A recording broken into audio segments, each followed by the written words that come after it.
Yo, salut à tous, c'est Kinzo. Aujourd'hui on se retrouve pour une nouvelle vidéo. Je vais vous présenter mon deck Orcust encore une fois parce que c'est le meilleur deck du monde, mais aussi parce que j'ai fait un petit changement. J'ai rajouté des cartes pièges pour faire une version Orcust Trap, tout simplement. Évidemment, la meilleure carte, c'est-à-dire Girsu. Voilà, 3 Girsu, c'est obligatoire tout simplement. Je pense que je risque pas grand chose en disant ça. 3 Nightmare, évidemment, parce que c'est fort. Voilà, c'est obligatoire de toute façon, Nightmare.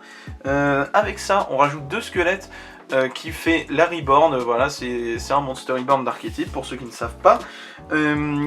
Prince Bombard, c'est lui je le joue. Vous n'êtes pas obligé de le jouer, c'est juste que j'aime bien puisque ça empêche la brique de Nightmare. Baguette c'est fort. Voilà. Gizmek n'est pas obligatoire dans la version Trap, c'est juste que j'aime bien parce que ça permet d'extendre. Et puis on l'a facilement au cimetière. Un engine de danger, donc Tsushinoko, Jackalope, Mossman et Nessie. C'est un line-up assez basique au final, c'est juste que je rajoute Mossman parce que j'aime bien Mossman, ça permet de défausser. Chevalier Armageddon accompagné de Dark Greffer, c'est obligatoire, surtout Greffer maintenant. Maintenant j'ai une préférence pour Dark Greffer parce qu'il défausse. Et ça c'est plutôt pas mal, alors que Armageddon c'est juste à son invoque. Ensuite le package à Dragoon, forcément avec la Red Eyes Fusion. Alors pourquoi Dragoon dans Orcust? Parce que normalement on joue Droplet, sauf que Droplet c'est incroyablement cher pour ce que c'est. Du coup j'ai préféré miser sur l'engine, d'ailleurs faut dire engine, l'engine Dragoon, parce que moins cher au final. En plus l'engine Dragoon se porte bien avec cette version d'Orcust avec des pièges, puisque on va jouer au mage torrentiel et Dragoon n'est pas destructible par effet de carte, donc ça c'est fort.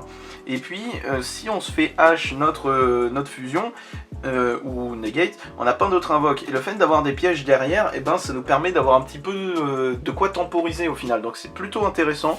Et puis voilà, et aussi juste parce que Dragoon c'est fort quoi, hein, disons-le, disons la vérité. Ensuite on a la Burl orchestrée qui est pareil, c'est la meilleure carte du main deck je pense, avec 2 retours orchestrés, puisque vu comme on a 2 baguettes et 3 nightmares, ça commence à être un petit peu gros comme brique. Du coup voilà, on a retour pour défausser et piocher, ce qui est plutôt pas dégueu. Ensuite on a la fureur de Kiryushin, c'est une magie qui va ajouter depuis votre deck à votre main au mage torrentiel, donc c'est extrêmement fort. World Legacy Succession, c'est de la Reborn, donc c'est plutôt pas dégueu. À ça on va coupler le Bro Monster Reborn, c'est de magie de Reborn, étant donné qu'on joue beaucoup avec le cimetière, ça ne vous paraît pas étonnant. Et du coup, quitte à jouer avec le cimetière, et on va ajouter un Foolish Burial, voilà, on a logique.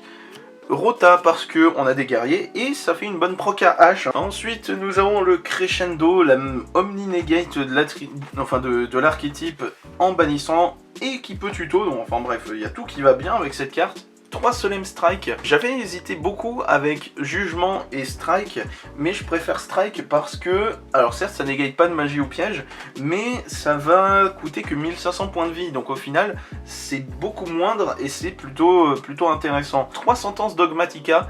Alors dans un deck comme Orcust, en temps normal ça serait ingérable, enfin ça serait injouable puisque là, Orcust a pas mal besoin de son extra deck, mais le fait de se baser un petit peu plus sur les pièges, et ça fait qu'on sort un peu moins de l'extra deck, on est moins dépendant de l'extra, du coup on peut se permettre de cut 2 places pour mettre des NTS par exemple. Et du coup les 3 hommages torrentiels dont je vous ai parlé qui font beaucoup de mal. Ensuite on a 2 Galatea, pourquoi pas 3, parce que on a besoin de free spot dans l'extra deck, et au final ça suffit en fait, même si Galatea est la meilleure carte du monde.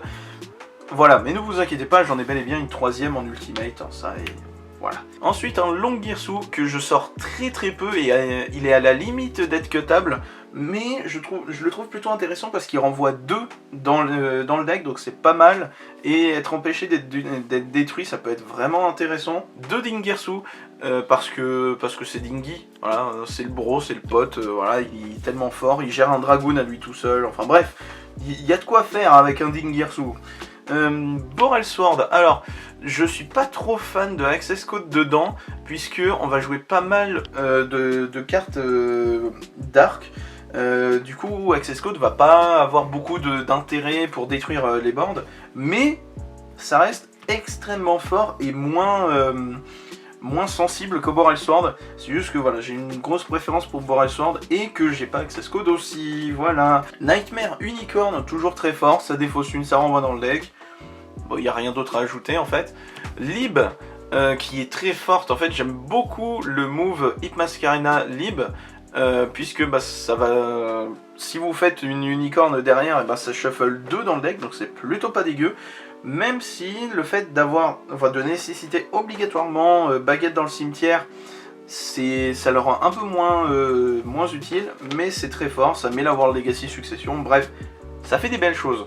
Ensuite, Vertanaconda pour Dragoon, évidemment, hein, le package absolument strong, avec une petite Hipmascarena parce que ben, le deck a Babel et du coup ça joue pendant le tour adverse. Donc vous ramenez Dingirsu, vous dégagez une carte, Hipmascarena, Unicorn, vous redégagez une carte.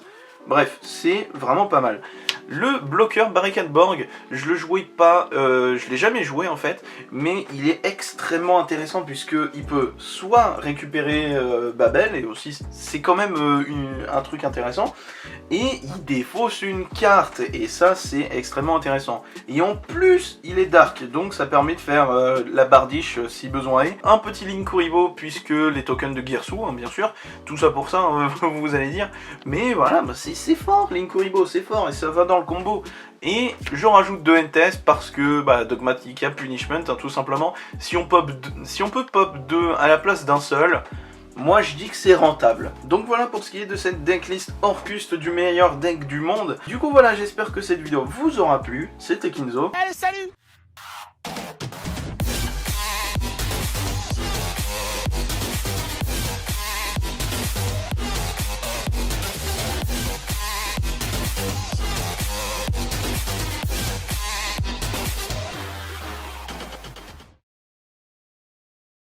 Allez, salut!